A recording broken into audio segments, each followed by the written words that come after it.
श्री स्वामी समर्थ. तर आज आहे गुरुवार, थोडं काम आहे त्यामुळं मी पुण्यात चालले. तर तुम्हाला दाखवते माझा आजचा पुण्याचा प्रवास. इथून रिक्षा पकडायची, नंतर जायचं. नंतर खूप जास्त वाढले, आत्ता वाजले 11:30. आज दिवसभर पुण्यातच थांबणार आहे मी, जरा काम आहे. मी पुन्हा तर पाहिलेच, तरी पण मी एक छोटंसं दाखवण्याचा प्रयत्न करते. चला तर मग रिक्षातून जायचं, नंतर बसने जायचं PMT.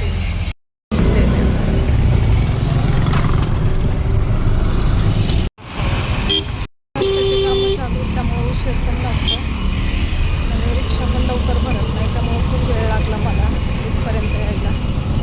तर इथून PMT पकडायची मला. भोसरीचं उड्डाणपूल आहे. आता जायचं आहे मला PMT स्टेशनला, त्यानंतर मग बाकीचं. बाहेर निघायची पण इच्छा होत नाही, पण काय करावं, कामं असतात त्यामुळं बाहेर तर निघावंच लागतंय. किती ऊन आहे, खूप जास्त, म्हणजे खूप जास्त आहे. आता चालली आहे मी, बसने जायचं आहे. इथपर्यंत बस येत नाही का तिथूनच, त्यामुळं थोडा वेळ 10-15 रुपये देऊन रिक्षाने यावं लागतं. त्याच्यानंतर बसचा प्रवास सुरू होता. आता 70चा पास काढायचा. मग 70च्या पासमध्ये दिवसभर कुठं पण फिरलं, किती पण फिरलं तरी तिकीट लागत नाही, फक्त 70 रुपये द्यायचे. तर आता तोच पास काढणार आहे मी, म्हणजे दिवसभर खूप सारे कामं येतं ते सगळे होऊन जाते. आरती केली, एकदम 12 वाजले होते आणि चालले मी आता पुढं. वज अंगावर पडलं का माणसाला ताण, भूक, ऊन, पाऊस, वारा याचं काही भान राहत नाही. जबाबदाऱ्या त्या काही पण असलं तरी पारच पाडावं लागतात. इथला मेन चौक. आता इथून चालले मी दुसरीकडं.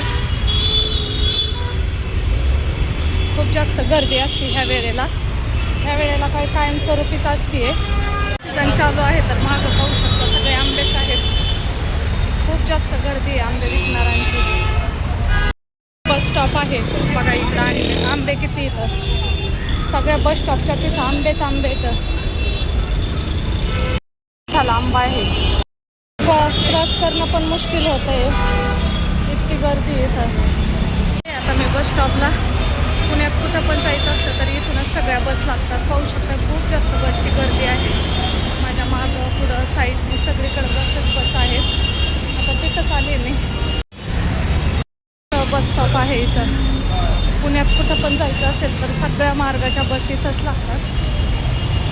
आम्हाला 282 नंबरच्या शिवाजीनगरला जायचं आहे. थोडं काम आहे, त्या एक ताई येत आहेत, तर आता आम्ही दोघी जाणार आहेत. इथं खूप मोठा बस स्टॉप आहे. चाललं आहे आता मी. बसच लागलेले आता, जिकडं बघावं तिकडं बस येतात सगळ्या डेपोला जाणाऱ्या.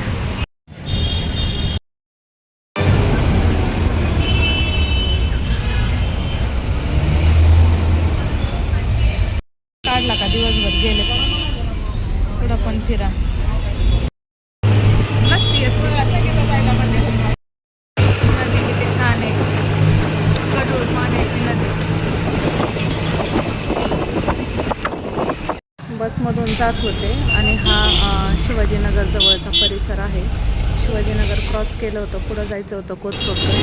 एवढा छान सीन होता ना, जाऊ शकता. इतकं सुंदर वातावरण आहे, वाटत पण नाही की एवढे झाडं सिटीत पण असू शकतात, पण खूप सुंदर असं वातावरण होतं. खूपदा उन्हाळा दिवस होता, पण असं जाणवत पण नव्हतं की ऊन आहे. एवढं छान सावली होती. तर खूप सुंदर असं वातावरण तयार झालं होतं. जरा जरा आभाळ पण आलं होतं आणि त्यानंतरच आम्ही चाललो होतो. पाऊस येण्याची पण शक्यता वाटत होती, पण काय पाऊस आला नाही. त्यामुळे जास्त ऊन पण नव्हतं. जरा कधी कधी ऊन येतं, कधी कधी पावसाचं वातावरण तयार होतं. असं काहीसं झालं. हा आहे मेट्रो स्टेशनचा स्टॉप. इथून मेट्रोला जातात वरती.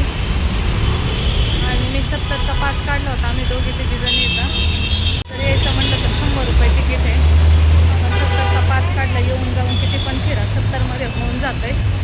तर तो 70चा पासच परवडतो आहे. तर आता आम्ही आलो फायनली इथं. तर माझ्या मैत्रिणी पण आहेत इथं. थोडं काम आहे आमचं, ते करणार आहेत आम्ही. वातावरण इथलं थंड ऊन आहे, तरी सगळीकडे झाडं आहेत त्यामुळं थंड वातावरण आहे. तर यानंतर असंच तुम्हाला दाखवण्याचा प्रयत्न करेल. झाडं आहेत. तर आपले व्हिडिओ कशा वाटतात ते मला नक्कीच सांगा. व्हिडिओ आवडल्यास व्हिडिओला लाईक करा, कमेंट करा, नवीन असाल तर सबस्क्राईब करा. बाय. श्री स्वामी समर्थ. मंदिर आहे, खूप सुंदर आहे बघा. खूप जास्त छान सुंदर मंदिर आहे शनी मंदिर.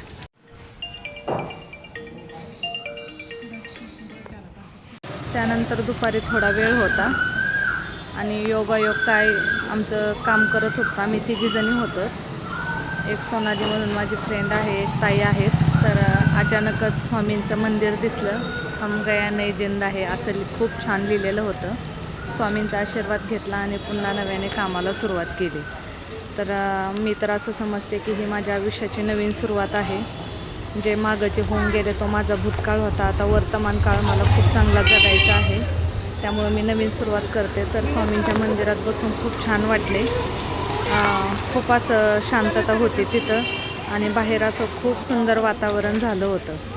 तर खूप दिवस झालं तर विचार केला होता की स्वामींच्या मंदिरात जाईल पण इथं पुण्यात काय मला मंदिर पण दिसलं नाही. आज योगायोग स्वामींचं दर्शन पण झालं आणि एवढ्या सुंदर छान वातावरणात स्वामींचं मंदिर होतं आणि तिथं दर्शन झालं. खूप छान मनाला वाटले. तर असेच आपले व्हिडिओ येतो.